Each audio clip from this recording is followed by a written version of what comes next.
হচ্ছে আমাদের ইতালি প্রবাসী এক ভাইয়ের। এখানে একটা বাউন্টি রয়েছে এক বক্স, তারপর স্নিকার্স 50 গ্রামের বড় যেটা সেটা রয়েছে এক বক্স, সবগুলো বাবল করা দেখতে পাচ্ছেন। এরপরে সাফারি রয়েছে এক বক্স ফাইবারেসের, তারপর হচ্ছে পার্ক রয়েছে এক বক্স এবং একটা মিক্স ফ্রুট ক্যান্ডি। তো এই উনি পার্সেলটা অর্ডার করছে অনেক আগেই, তো অ্যাডভান্স করে ভাই অর্ডার করছিল, উনি সারপ্রাইজ পাঠাবে যেহেতু। তো আমাদের এই যে বাবল শেষ হয়ে গেছিলো অফিসে, যেহেতু পার্সেলটা অনেক দূরে যাবে, এই বাবল না করে দিলে কুরিয়ারটা চেপে নষ্ট করে ফেলবে।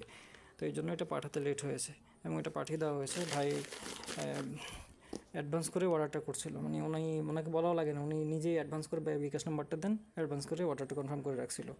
এটা ওনার পরিবারের কাছে পৌঁছে যাচ্ছে। আপনারা যারা চাচ্ছেন এইভাবে পাঠাতে পারবেন ইনশাল্লাহ। পার্সেলটা রেডি, এখানে আমরা কিছু নির্দেশনা দিয়ে দিচ্ছি এবং এটা চলে যাবে ওনার